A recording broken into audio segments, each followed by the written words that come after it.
अब आजकल तो घूंघट का जमाना ही खत्म हो गया, वैसे ही चांद सा मुखड़ा सब दिखाए फिरते हैं। पहले के जमाने में घूंघट की बड़ी प्रथा थी। हाँ, ससुर तो ठीक है, पर पुरुष के सामने घूंघट डाला जाता था। आजकल तो अपने खसम के सामू भी नहीं डालो जाता, आदमी ही शर्मा जाए। हाँ, बोलो सीताराम। तो लंबो घूंघट डाल करके, अच्छा कभी कभी हमें बड़ी हंसी आती है। हम जब शहरों में जाते हैं, बड़े बड़े, अपन तो गांव के आदमी, बड़े बड़े शहरों में जाओ तो उनकी विचित्र प्रथा। आओ, हमारे गांव में तो माताएं नाम नहीं लेती पति का, होते तो बता देते ये हमारे चिंटू जी हैं। हम मुझे अच्छा चिंटू जी, जब शुरू में हम शहरन में गए तो हमने एक बाई जींस पैंट पहन के आई, जींस पहने, टी शर्ट जींस में आई, लाली लगाए, वो लगाए, वो मांग भरे। हमने देख लो उनकी ब्याह तो उनको होगा, लेकिन जींस पहने होगा। बाहर में गो, शहर में आया, बगल में एक संग एक पुरुष भी आया था, जवान लड़का, हाथ में प्रसाद लिए। हमने कहा अच्छा ठीक है, बैठो बैठो। दोनों ने प्रणाम किया। हमने उससे पूछा, हमने कहा बहन जी ये कौन है? बोलिए हमारे चिंटू जी है। हमें लगो भैया, जब बाद में पता लगो कि जी हस्बैंड का है।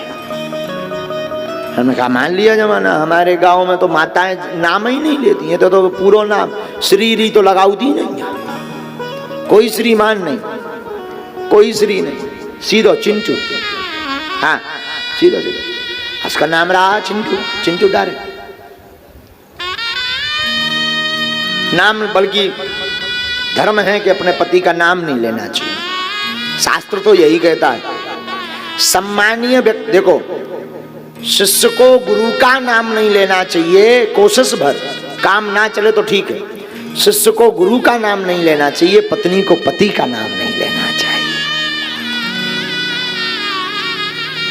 एक बार लड़ाई हो गई थी नाम पे हो।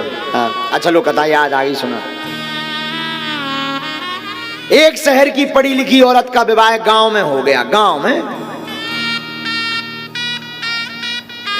में ब्याह भाव सो, गांव में तो दही मतवे की परंपरा है, मक्खन निकालने की। बेचारी नई नई गांव में आई, ब्याह भाव गांव में आई सो बढ़िया जो है, सुबह से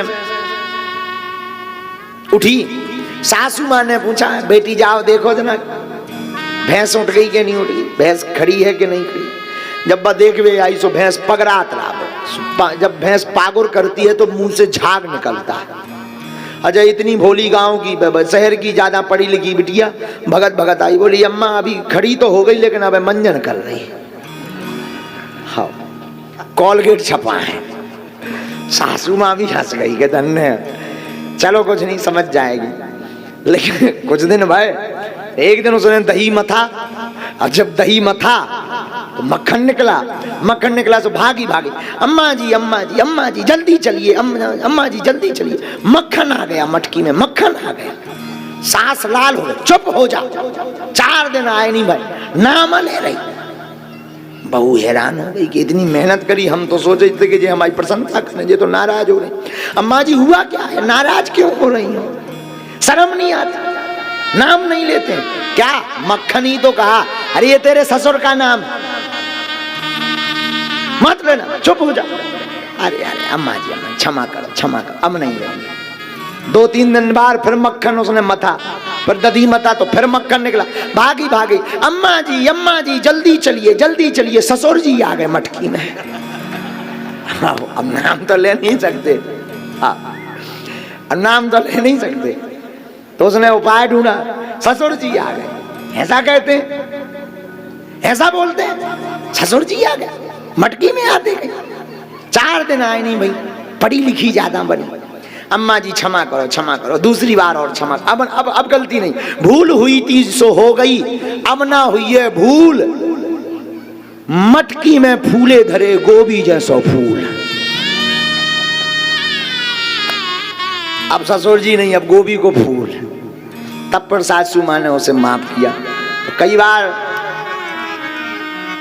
कई बार नाम नहीं लेना होता है तो इशारों से व्यक्ति बता देता है। ऐसे ही एक बार एक जो है जनगणना करने वाला एक बहन जी के घर पर गया, तो जनगणना करने वाले का बताओ बहन जी तुम्हारे पति का नाम क्या है? बोले देखो मैं भारतीय नारी हूं, नाम नहीं ले सकती हूं, 6 गंजी है, 6 गंजी।